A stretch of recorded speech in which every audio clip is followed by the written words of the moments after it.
નમસ્કાર મિત્રો, આજે આપણે આ વિડીયોમાં જાણીશું શ્રાવણ મહિનાનું મહત્વ અને પોતાના ભક્તો ઉપર ભગવાન શિવ તેની કૃપા બનાવી રાખે છે અને રાજી થઈને મહાદેવ પોતાના ભક્તોની મનોકામના જે હોય છે તે પૂરી કરે છે। મિત્રો, હિન્દુ ધર્મમાં શ્રાવણ મહિનાનું જેટલું મહત્વ છે એટલું શ્રાવણીયા સોમવારનું પણ મહત્વ ગણાય છે। શિવ ભક્તો શ્રાવણીય સોમવાર રહી ઉપવાસ કરી અને પૂજા અર્ચના કરતા હોય છે। શાસ્ત્રોમાં એવું કહેવાયું છે કે મહાદેવજીને સોમવાર ખૂબ જ પ્રિય છે, તેથી તે દિવસે સૌ લોકો વ્રત કરે છે અને પૂજા કરે છે અને પોતાની ઈચ્છા છે એ મહાદેવ પાસે વ્યક્ત કરે છે। દેવ અને દાનવ વચ્ચે પણ શ્રાવણ મહિનામાં સમુદ્ર મંથન થયો હતો, તેના કારણે મહાદેવ નીલકંઠ કહેવાયા હતા। ઝેરની અસરથી સૃષ્ટિને બચાવવા માટે મહાદેવ વિષપાન કરે છે। પૌરાણિક માન્યતા મુજબ મિત્રો, આ વિષની અસર દૂર કરવા માટે ભક્તો છે તે મહાદેવને જળ અર્પણ કરે છે। સોમવારે ગંગામાં સ્નાન કરવાનું પણ વિશેષ મહત્વ છે। શ્રાવણ મહિનામાં ભોલેનાથને ધતુરા, ભાંગ અને લીલીના પાન ને જળ અર્પણ કરવાથી ભોલેનાથ છે પ્રસન્ન થાય છે, તેમના આશીર્વાદ ભક્તો પર બનાવી રાખે છે। શ્રાવણીયા સોમવાર રહેતા પહેલા વ્રતના નિયમો જાણવા જરૂરી છે, તો ચાલો તે પહેલા જાણીએ। શ્રાવણ મહિનામાં સોમવાર રહેવાથી ભગવાન શિવની કૃપા પ્રાપ્ત થાય છે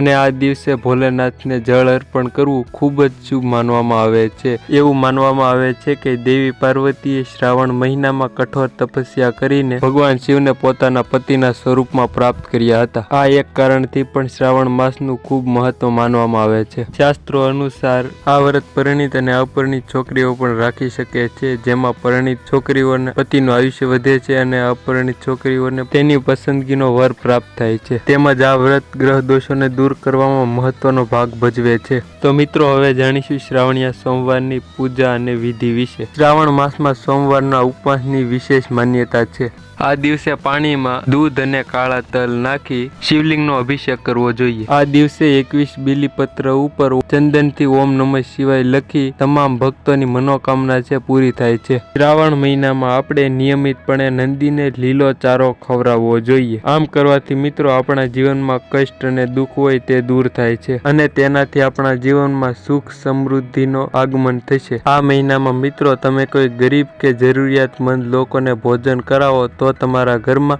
અનાજની કમી ક્યારેય પણ રહેશે નહીં। આ સાથે પૂર્વજોની આત્માને પણ શાંતિ મળે છે। લગ્નમાં આવતી અડચણને દૂર કરવા માટે શિવજીના સોમવારે નિયમિતપણે તમે કેસર મિક્સ દૂધ શિવલિંગ ઉપર અર્પણ કરો। જો તમે આવું કરો છો તો લગ્નના યોગ છે તે જલ્દી બને છે। જો મિત્રો, શ્રાવણ મહિનામાં આપણે શિવજીની સાચા હૃદય ભાવથી ભક્તિ કરીએ તો તે આપણી મનોકામના છે પૂરી કરે છે અને પોતાના ભક્તો પર એની દ્રષ્ટિ બનાવી રાખે છે। તો આ હતી મિત્રો શ્રાવણ મહિનાને લગતી થોડી માહિતી।